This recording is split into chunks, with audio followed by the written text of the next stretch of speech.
دعویٰ بھی نہیں رہا.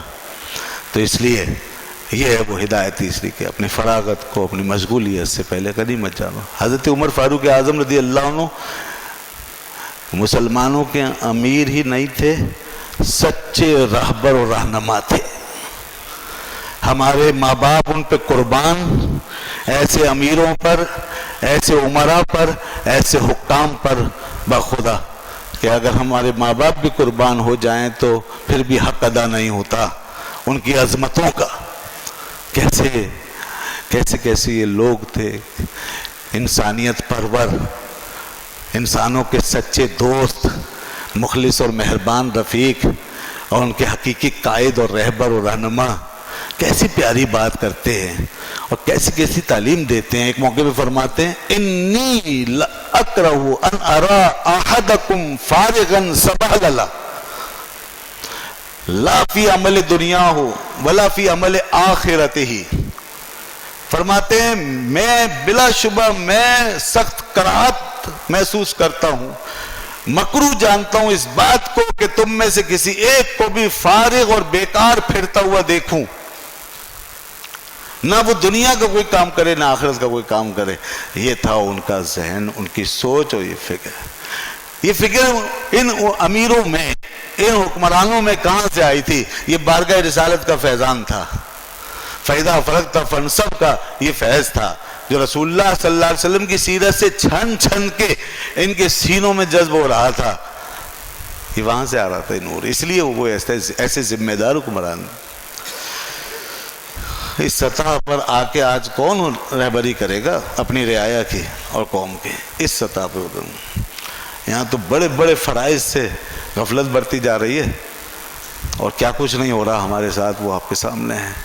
تو قومیں ایسے ترقی تھوڑی کرتی ہے کہ اتنا کچھ ملبہ اور ڈھیر اوپر سروں پہ رکھ کے ہم تمام تر ناکامیوں اور نامرادیوں کے اسباب سروں پہ اٹھا کے پورا ایک نظام، ناکامیوں اور نامرادیوں کی علامتوں کا ایک نظام سر پہ رکھ کے لے کے ہم چل رہے ہیں اور سمجھ رہے ہیں کہ ترقی ہوگی.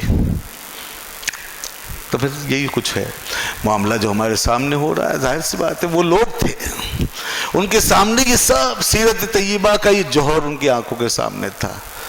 نظام خانہ سے لے کر، امور خانہ داری سے لے کر نظام مملوکت تک.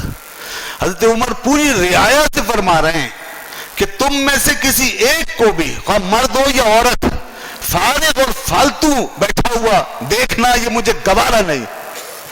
تمہیں کام میں دیکھوں گا. کام کام کام، قائد اعظم نے اسی لیے کہا تھا کام کام اور بس کام. یہ تعلیم تھی ہماری. تو رسول اللہ صلی اللہ علیہ وسلم فرمایا فراغ کا قبل شغلے کا. تم اپنے مشغول ہونے سے پہلے اپنی فراغت کو غنیمت جانو. اور اللہ کے رسول صلی اللہ علیہ وسلم نے فرمایا کہ تم اپنی موت سے پہلے، حیات کا قبل موت کا، اپنی موت سے پہلے اپنی زندگی کو غنیمت جانو. اپنی موت سے پہلے، اب سب کچھ آ گیا، ساری باتیں اس میں آ گئی. موت سے پہلے اپنی زندگی کو غنیمت جانو. مرنے سے پہلے انسان کے پاس وقت ہے، جو چاہے کر سکتا ہے، تو اس کو غنیمت جانے. تو جناب جوانی کو غنیمت جانو بڑھاپے سے پہلے، صحت اور عافیت کو غنیمت جانے بیماری سے پہلے. ٹھیک ہے. اور ایک چیز اور فرمائی کہ غنا کو، تبنگری کو غنیمت جانو فقر سے پہلے. تبنگری کو غنیمت جانو فقر سے پہلے. اس سے پہلے کہ فقر آ جائے اور بغیر اسباب کے رہ جائیں اور محتاج ہو جائیں. جو اللہ نے دیا ہے، وسائل دیے ہیں، پیسہ دیا ہے، مال دیا ہے، اس کو غنیمت سمجھیں اور اس سے جو کچھ بھی کامیابی کے لیے کوشش کر سکتے ہیں ان اسباب و وسائل کو بروئے کال لا کر ایک اچھی زندگی کے لیے، ایک نیک زندگی کے لیے، تعلیم کے لیے، تربیت کے لیے، اپنی اور اپنے ماحول کی وہ وقت اور وہ غنا، اس کو غنیمت جان لیں.